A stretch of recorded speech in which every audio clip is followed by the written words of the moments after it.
প্রাণপ্রিয় শহর সেটা হলো আমাদের কুষ্টিয়া শহর। আর কুষ্টিয়াতে যারা একবার আসছে তারা কুষ্টিয়ার প্রেমে পড়ে যায়। আর আমি তো সেই কুষ্টিয়া থেকেই মানে শুরু থেকেই কুষ্টিয়াতে আসি। আসসালামু আলাইকুম, সবাই কেমন আছেন? আশা করছি ভালো আছেন। আমিও আলহামদুলিল্লাহ ভালো আছি। আমি আঁকি চলে আসছি কুষ্টিয়া থেকে নতুন একটা ভিডিও নিয়ে। যদিও আজকে শুক্রবার, আজকে সকাল থেকে কেন জানি আমার আজ কয়েকদিন যাবতই ভালো লাগছে না। যখন পুরাদা থেকে মানে কুষ্টিয়াতে আসছি তখন থেকেই ভালো লাগছে না। তো যাই হোক, একটু চলে যাচ্ছিলাম আজকে জগতি মানে ডাক্তার দেখানোর জন্য। ওখানে একটা হোমিও ডাক্তার আছে, ওটা অনেক দিন ধরেই আমি কুষ্টিয়া মজমপুরে যখন বসতো তখন তো ওখান থেকে দেখতাম। তো যেহেতু করোনার পর থেকে উনি আর ওখানে আসে না, মজমপুরে আসে না, এখন কিন্তু ওনার বাসাতেই ডাক্তার দেখাতে যাওয়া লাগে। কিন্তু অনেক দিন পরে আমি যাচ্ছি।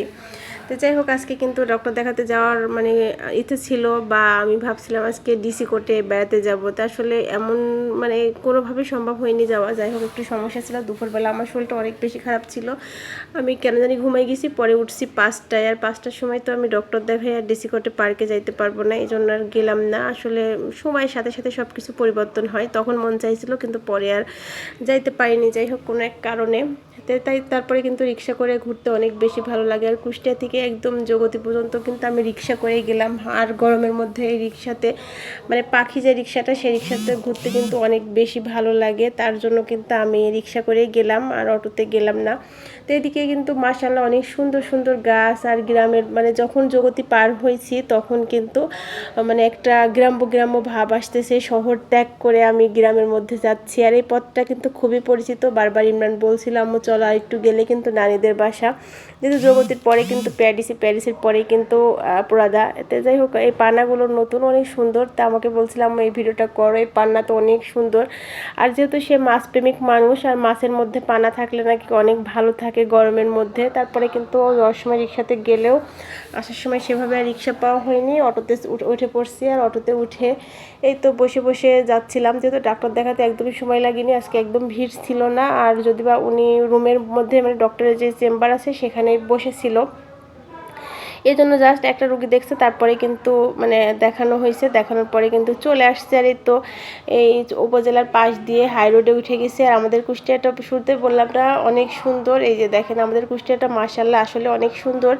আর মাঝখান দিয়ে গাছ, মানে এই গাছগুলো দেখলে আমার সত্যি অনেক বেশি ভালো লাগে। যখন হাই রোডে চলে আসি তখন তো আমার মানে মনটা অনেক বেশি খুশি হয়ে যায়। যদি বা কয়েকদিন ধরে কোনো কিছুই ভালো লাগছিল না, মানে যখন পুরাদাতে ছিলাম তখন তো অনেক বেশি ভালো লাগছিল। আসলে মা বাবার কাছে থাকতে মেয়েদের সবসময় ভালো লাগে। আর যদি বা শ্বশুরবাড়িতেও অতটা প্যারা নাই, আলহামদুলিল্লাহ শ্বশুরবাড়ির মানুষজন সবাই ভালো। আর আছি তাদের কাছে তো অনেক দিন ধরেই থাকি। তো তারপরে মা বাবাকে রেখে আসাটা অনেক বেশি কষ্ট হয়ে যায়। আর এত পরিমাণ গরম পড়ছে, আর অটোতে উঠে কিন্তু বিকেলবেলা কিন্তু ভালোই লাগছিল। এইটুকু যাইতে আমার বেশ ভালো লাগছিল। আর আপনাদের সাথে গল্প করতে তো আমার অনেক বেশি ভালো লাগে, তাই ভাবলাম যেহেতু আমি গেলাম ঘুরলাম তো একটু আপনাদের সাথে একটু শেয়ার করি আমি কোথায় গেলাম কি করলাম, আমাদের কুষ্টাতে একটু দেখাই। তো তারপরে কিন্তু মজমপুর আসলে যে জিনিসটা আমার সব থেকে বেশি খারাপ লাগে সেটা হলো এই তেল বিক্রি করে পাম্পের পাশে যখনই আসি তখনই এই অবস্থা থাকে। তো এত পরিমাণ বিরক্ত লাগছিল, মানে ভিড়ের মধ্যে ঘুরতে ভালো লাগে না, আর একদমই পছন্দ হচ্ছিল না, এই জন্য খুব রাগরাগি হচ্ছিল। তারপরে কিছু করার নাই, আমার রাগ হলে তো হবে না। আর যারা মোটরসাইকেলে তেল নিচ্ছিল তারা প্রচণ্ড পরিমাণ বিরক্ত হচ্ছিল রোদের মধ্যে দাঁড়ায় থাকতে। গরম কে কার না ভালো লাগে, তেল নিবে চলে যাবে। আসলে এটা আমাদের বাংলাদেশ, আর বাংলাদেশের মধ্যে যে এরকম কিছু হবে এটা কিন্তু মানে আগে থেকেই অনেক মানুষের জানা আছে। তো যাই হোক, অবশেষে কিন্তু ভিড় টির ছাড়াই চলে গেলাম আমি একদম মজমপুর। আর আজকের মতো এই ভিডিওটা এই পর্যন্ত। সে ভালো